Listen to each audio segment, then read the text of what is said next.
DOGMAN moved in last night. Dear Scary Stories NYC, today is the 12th anniversary of the day the DOGMAN who decided to live in our backyard left us, never to return. We were as surprised by his departure as we had been by his arrival, since we are British expats who moved to the Midwestern United States just after we got married and before we had our son 30 or 35 years ago. We had no idea that the strange creature we fed and took care of as our pet over the course of 3 cold, wintry weeks was in actuality a legendary feral man-eating cryptid that isn't supposed to even exist. I think that if we had known this, we might have alerted the media about it, instead of just seeing to its needs until it moved on to its next adventure. We got our son a St. Bernard pup for his 10th birthday, and he named him Chewbacca because he was big even as a puppy. Chewie left us at age 9 while our son was away at college, and the doghouse sat unused for over a year. By the way, 9 years is an average lifespan for a St. Bernard, even though they seem so mature the way they act. I think St. Bernards have old souls, and so that's why they don't need to live so long when they come back here. We were still mourning the loss of our friend more than we were desiring a new companion, but we did vaguely plan to eventually get another dog, so we left the doghouse up. We figured that sooner or later it'd have a new occupant.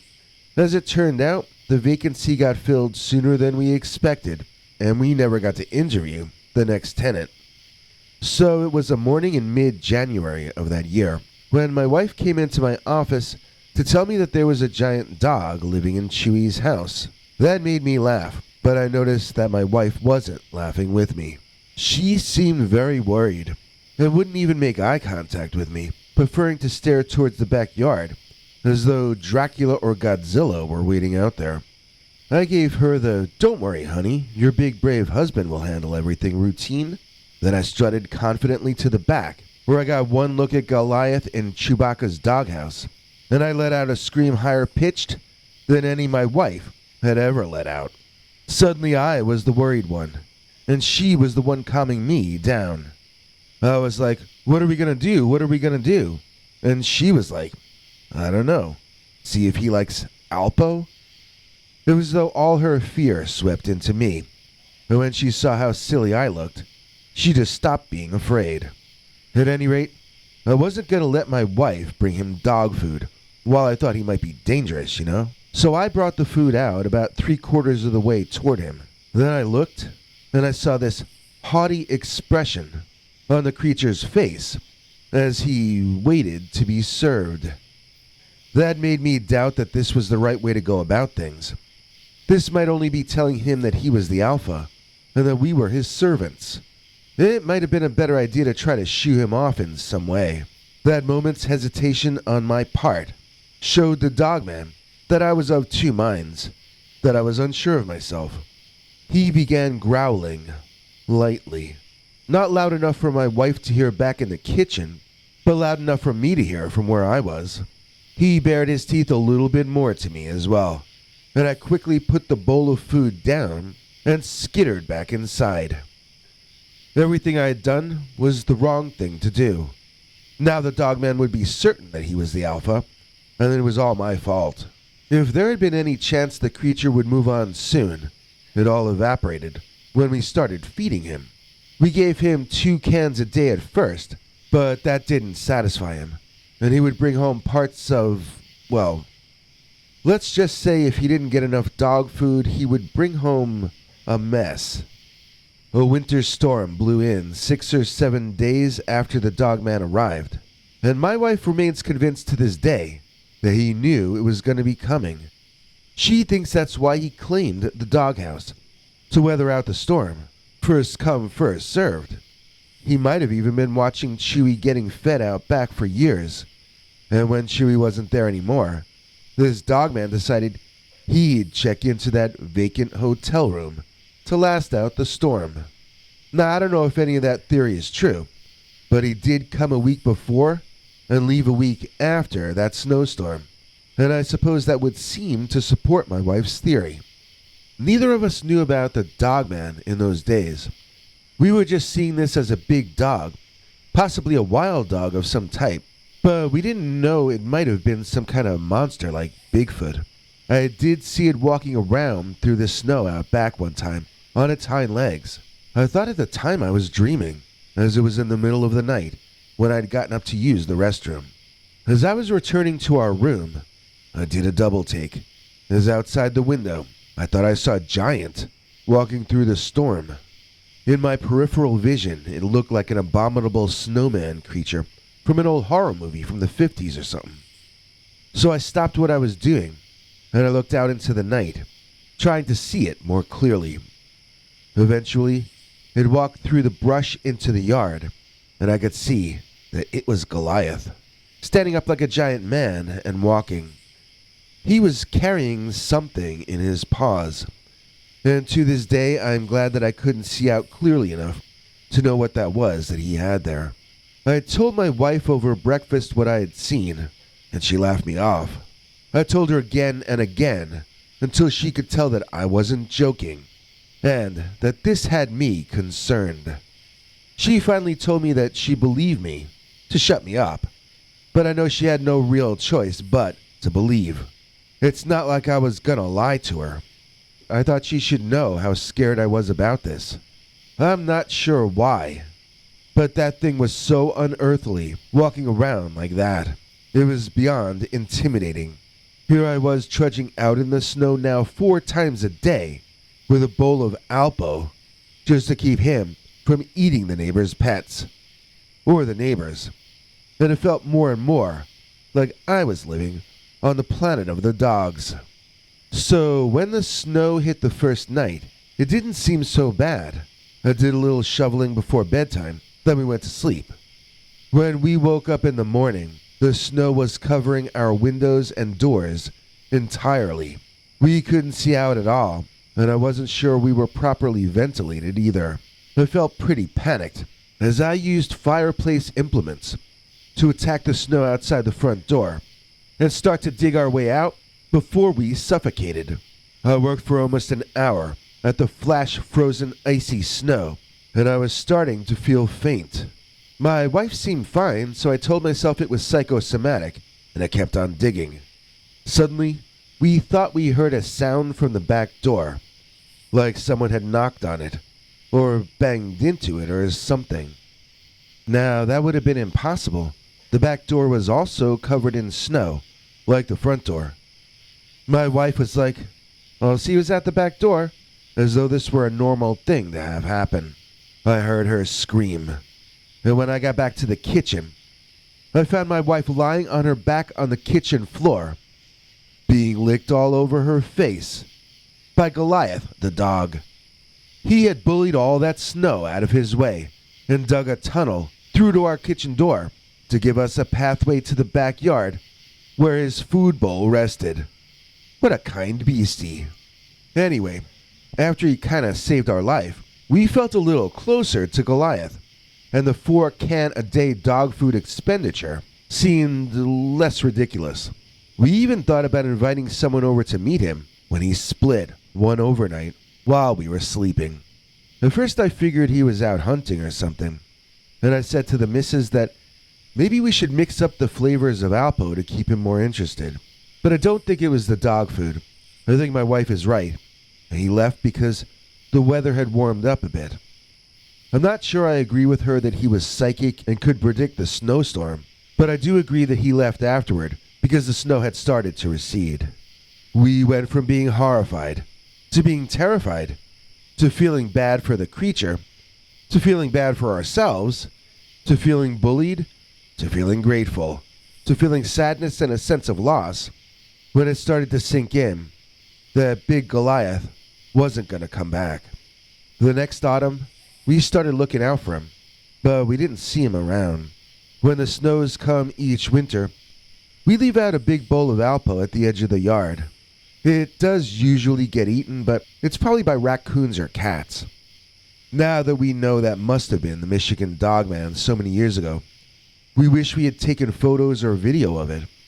We wish we had taken notes about its habits and so forth. We wish we had taken DNA samples. But back then, we didn't realize the importance of the situation when Dogman moved in last night. I told him not to go back there. Dear Scary Stories NYC. When I was young, many years ago, I lived in a town owned by one man. These days that town is owned by maybe 3 families, but still that's better than one man making all the decisions for so many people.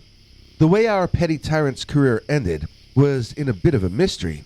Since I am now old and there's nothing else they can do to me, I'm gonna come clean that there is a chance that this rich man's disappearance might have had something to do with the legendary Midwestern Dogman. Our entire town was taken by storm, figuratively speaking, when a certain personage who shall remain nameless landed on top of all of us right after the Second World War. He moved his entire business here, and we all went to work for him. My first job when I was 14 was to run errands for people within his mansion, which he had built at the very edge of our town, cutting down some woods and carving space for himself out of land that we had never inhabited before. By the time I was 17, I was the master's personal errand boy, with a lot of responsibility and a salary large enough to support my parents and siblings at home, while I went to live in the master's mansion. While the standard of living in the town had greatly improved, it came along with a feeling of oppression that was hard to put your finger on. We all felt like we'd been drafted into this man's army, forced to devote our lives to fulfilling his dreams and making him richer. We felt like we'd be ungrateful to complain, but there was a feeling of fear wherever you went. Paranoia came with that fear. When everyone's survival depends on the whims of one man, then everyone walks on eggshells all the time. The master was not a kind man, and he could be quite vindictive. He drove one poor family from town because their 8-year-old son had called him a name in public. I met with them as they moved out of their family home, giving them what money I could afford to help them find another place to start over. Even doing that could have gotten me banished as well. We had once been a real town, and then overnight, we were a company town, owned like property. So one day the master sent me and another young errand boy out to explore the valley behind the property, to see if it might be useful to build on. The other kid, who I'll call Butch, because I think that was actually his nickname, if I'm recalling correctly, made note quietly to me that the woods had just gone silent. We both stood still and listened, and I couldn't hear any insects or birds or animals of any sort, really. The wind was picking up, though, and the thick clouds were increasingly darkening the day into night. Butch pointed suddenly at the 2 glowing orbs in the woods, and the second my eyes focused on them, the creature those amber-colored lumps of hot coal were inside the skull of came bursting out of the foliage and into full view.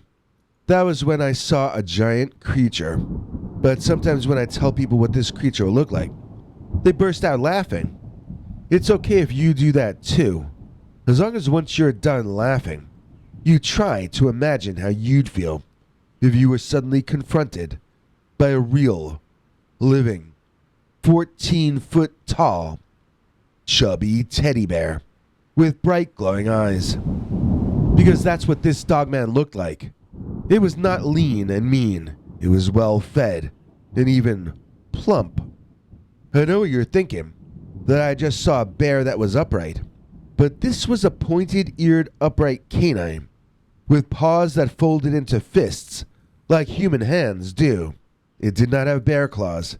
It had something unlike any type of paw or claw that I'd ever seen before.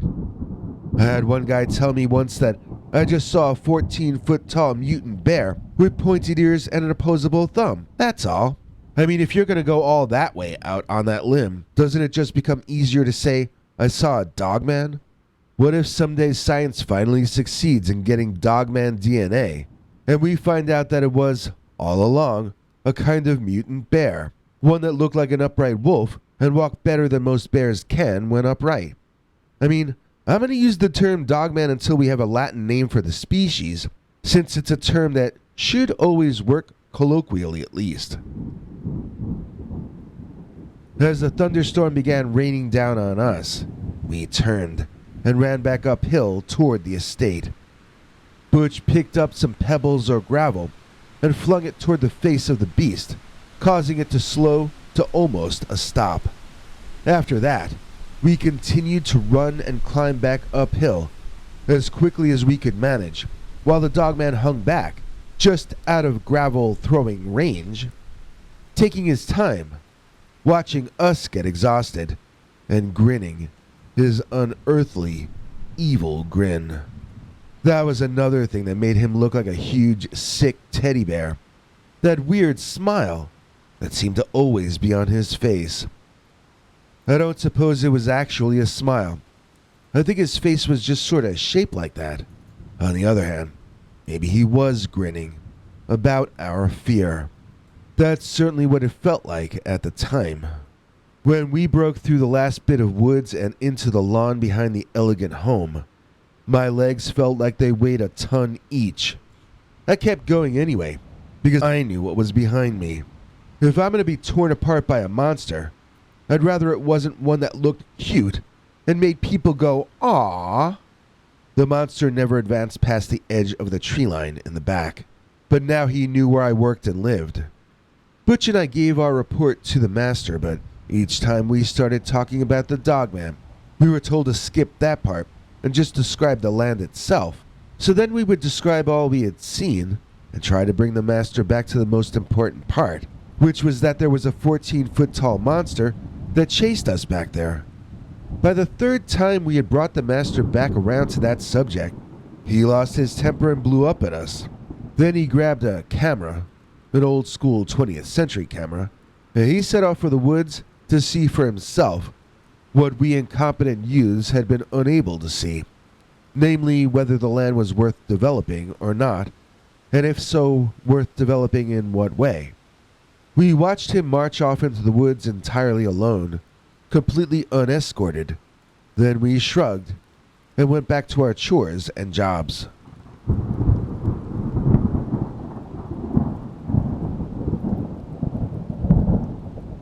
I can't say that Butch looked surprised when he told me later that the master was missing. I know I had been half expecting some result along those lines. We were recruited to join the men walking through the woods, looking for any evidence of our employer. I never found any sign of him, but we heard that the master's camera had been found. There was never any official word on whether any photos were on the film inside the camera, and none of us were ever given answers about that if we asked.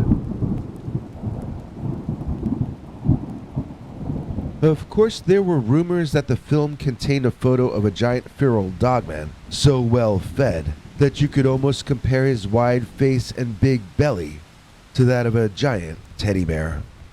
Within a year, the house was sold and we all lost our jobs. The town entered a local depression for a few years without the master, but like I said, other families filled the void left by his absence.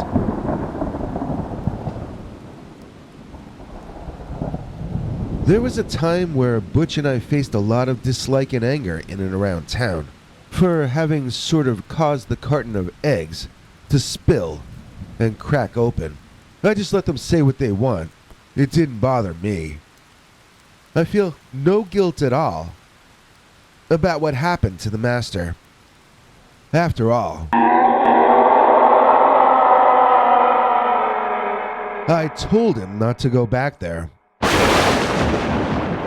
If you want excitement, he's a super juicer. Tony Kite is our executive producer. Please join me in welcoming Tony Kite to our show. Tony is one of our new $7 channel members, and that means he gets to see secret uncensored episodes, as well as our over 25 hours of archived uncensored episodes. Then, Assuming I am ever allowed to get over this stupid cold, Tony will be able to watch some of our shows in advance of the general public. If any of that sounds interesting to you, or if you'd just like to find out how to help us stay online, then check out what our international TV spokesmongrel, Henry Lee Dogman, has to say.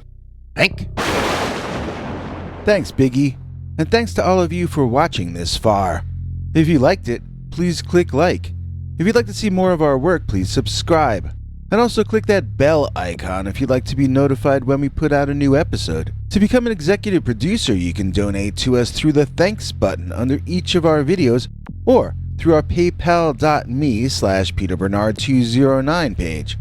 To receive cool perks like secret uncensored Dogman episodes far too wild to ever run on this channel, you can become a YouTube channel member by clicking the join button, or join our PayPal subscribers club at peterbernard.com. Joining either at the $3 a month level or above gets you access to our over 25 hours of secret uncensored Dogman stories available nowhere else. Do you have a scary story about Dogman or some other kind of high strangeness that happened to you? Let us know by emailing us at scarystoriesnyc@gmail.com or by leaving us a voicemail message at 804-LA-SCARY. You may need to call back on that one. It cuts off after I think 3 minutes. And if you don't want to do any of that stuff, thank you for simply watching to the end. Good night, and have a scary tomorrow.